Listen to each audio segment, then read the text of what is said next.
Israel is now warning of a severe retaliation against Iran after Tehran launched 200 missiles. The U.S. and its Western allies are vowing to back Israel, while world leaders, including Russia and China, are calling for restraint. The big question, how far will the Biden administration go if Israel does decide to attack Iran? Our next story explains how West Asia is on the brink of an all-out regional war. Missiles blazing through the night sky, air raid sirens wailing across Israel. The orange glow of missiles streaking across Tel Aviv's skyline. These images showed the direct impact in Tel Aviv and the Nevatim air base in the Negev desert. Israel's multi-layered air defense system, the Iron Dome, along with Arrow interceptors and David Sling, were stretched to their limit to thwart the incoming projectiles. American naval assets also helped shoot down the Iranian missiles.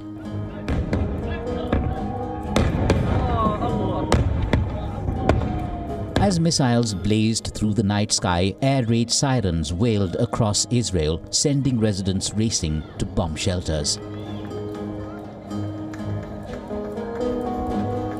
Iran claimed responsibility for the attack, calling it retaliation for Israel's assassinations of Hezbollah chief Hassan Nasrallah and Hamas chief Ismail Haniyeh. Iran warned that any further Israeli retaliation would be met with vast destruction.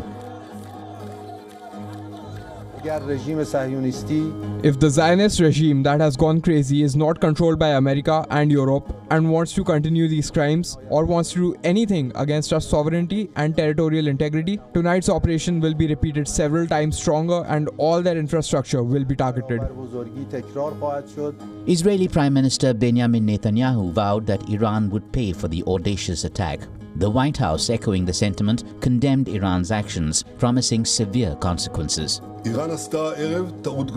Iran made a big mistake tonight, and it will pay for it. The regime in Iran does not understand our determination to defend ourselves and our determination to retaliate against our enemies. Sinwar and Dev didn't understand it. Nasrallah or Mohsen didn't understand it.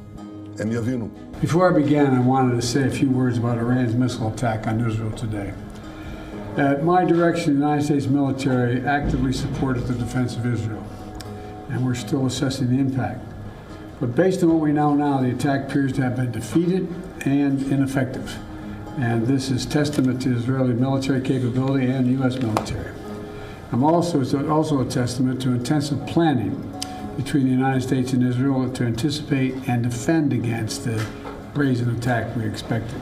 As the dust settles, the world anxiously awaits the next move. Will this dramatic escalation lead to a wider conflagration, or can diplomacy prevail in cooling tensions? The coming days will be crucial in determining whether this incident marks the beginning of a new, more dangerous chapter in West Asia. Bureau Report, WION World is One. All right, for more on this, we are being joined by retired Colonel Rich Outzen, Senior Fellow at the Atlantic Council and the Jamestown Foundation from Washington, D.C. Rich, welcome to the program and great to talk to you again. We are learning that U.S. forces are being deployed to the Middle East, joining the some 40,000 troops that are already there. So the United States is essentially bolstering its presence in the region. The United States has also echoed Israel's warning against Iran. How far would the Biden administration go if Israel decides to attack Iran directly? Well, it's good to be with you. I think, in fact, we've kind of crossed a Rubicon here because Iran and Israel have directly attacked one another with assassinations in Iran conducted apparently by Israel, and with now twice the launching of waves of missiles and drones by Iran and its proxies directly into Israel. Now, what we've seen, however, is not particularly effective. It's reminiscent, in fact, of what Saddam Hussein did in January, February of 1991 when he launched a bunch of Scud missiles that didn't have much effect in Israel also. So I think Washington is counseling and trying to get restraint out of Israel by providing every visual and practical means of support, sending the U.S. Central Command Commander, General Kurilla, to Israel to be there, providing extra assets, essentially to deter Israel as much as to deter Iran, and to say, look, you don't need to go to a direct blow for blow with Iran because they can't keep up anyway, and we're here to help. What about former President Donald Trump's statements and also his allies? They've been targeting President Biden over what they say is the mishandling of the crisis in the Middle East. And some believe that, in lieu of a world leader, Benjamin Netanyahu decided to step in.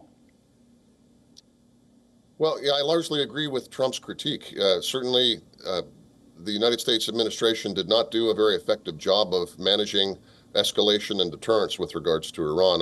I think similarly to what happened in Ukraine, where messaging to Russia was not hard enough about what we would actually do. And to their credit, the Biden administration has done a lot to help Ukraine since February of 2022. But similarly, I think the deterrent messaging to Iran over the past several years has simply not been there. We've essentially ceded large areas of military and proxy operation to Iran. We've counseled restraint to Israel. We've said again and again we're going to provide money to Tehran and to try to incentivize them. I think Tehran essentially came to the conclusion, the wrong conclusion, that the U.S. would do nothing to back Israel and it could do what it wanted. That's why we saw October 7th. And by the way, as the Israelis mentioned yesterday, there was the presence of roughly 3,000 fighters from Hezbollah and from Palestinian Islamic Jihad on Israel's northern border on October 7th and October 8th, ready to do the same thing in the north that was done in the south. This is all because of a lack of sufficient deterrent action, in my view, over the preceding 2 to 3 years by both Israel and by Washington. All right, well, we'll be watching the situation very closely. We're coming to the 1-year anniversary, October 7th, that devastating day. And, I'm sure you agree things are more tense than ever in the Middle East region. Rich, it's always a pleasure talking to you. Thank you. Thank you. Bye-bye.